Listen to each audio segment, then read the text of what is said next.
guys, tuwing video ko, hindi nawawala yung mga gantong comment na nakakatuwa guys. Ito. Oh, natutuwa talaga ako. Kita ko na sa inyo. Huwag na natin patagalin. Ito sabi niya, pwede ba sa OFW?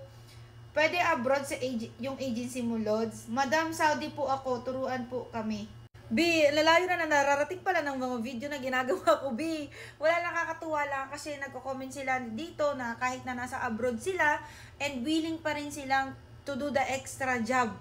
Like itong pinagbibideo ko about sa Bigo. Gusto pa rin nilang itry kasi nagtatanong sila kung pwede ba daw yan sa abroad. Yes, the good news is very, very big. Yes. Kaya po sa lahat, shoutout sa lahat ng mga nasa abroad, mga nag-work dyan, ingat kayo. Ito ang tips ko sa inyo dahil ang dami yung nag-comment sa mga video ko. Hindi nawawala yung mga ganyang comment nyo. Ito na, okay? Dahil gusto nyo ng extra income, i-download nyo itong Bigo Live app. Pwede po kayo dito sa Pilipinas na mag-apply sa mga agency.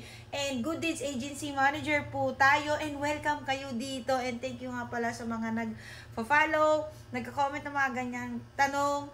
And kung pwede daw ba ganyan. Natutuwa ako kasi lalo na pala nararating talaga. Hindi ako maka-move on. Kaya ito, ginawan ko na kayo ng video.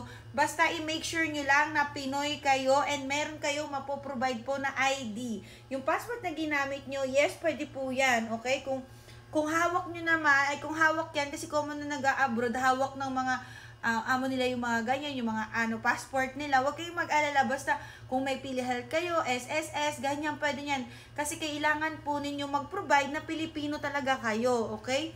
And ano ko na rin, kasi meron ditong nag-a-apply na yung asawa nilang APAM, gusto nilang ipasok din dito dahil nga nasa abroad kayo, baka may maipasok kayo dito guys na APAM or foreigner, hindi siya acceptable sa Pilipinas only Pinoy, only local lang na tao talaga ang ina-accept po ng Pilipinas, okay? Basta i-make sure nyo lang na magpo-provide kayo na or may maipoprovide kayo na ID, isang ID lang naman, nakatunayan na Pinoy talaga kayo. Kaya ayun, hello sa inyo dyan kung nasa parte man kayo ng mundo at gusto nyo pong magbigo and napanood nyo to mga video ko, is-download nyo lang yung Bigo Live app, mag-create kayo ng account, tapos i-follow nyo yung Jenny24 pag naka-create na kayo. Para pag naka-live ako, mag-chika-chika tayo dyan. And hindi naman ako palagi naka-live. Pero pag nakita nyo naka-live ako, ibig sabihin may orientation and meeting ako, mag-join kayo dyan para mas more knowledge kayo about the apps. And tuturuan ko kayo kahit nandiyan kayo sa malayo. Gagawa ko ng paraan. Char. Magke-create ako ng mga video para sa inyo, para alam nyo pa rin yung gagawin nyo kahit na hindi tayo kasi alam ko naman yung umaga dyan, gabi dito, yung umaga dito, gabi dyan, ayan. Masisipagan ko nga mag-content ng mga nasa ibang bansa para hindi naman kayo others. Pero ayun lang yung sinasabi ko sa inyo, welcome po lahat ng mga OFW po dito sa Good Deeds Agency, okay? Mag-chat lang kayo, mga ka-OFW ko dyan, dito sa aking FB, ito. Ayan, dito lang po kayo, OFW, kahit nasa ibang bansa kayo, Dubai, Japan, Singapore, Taiwan, ano pa ba, New Zealand, Hong Kong, ano pa ba, London, basta yan. Kahit nasaan kayo guys, dito nyo lang ako i-chat sa aking FB, hanapin lang si Jenny Ulimba, may blue badge, may 66,000 na followers. Dito kayo mag-chat ng how interested apply, mga gustong sumali, gustong mag-join sa Good Deeds Agency.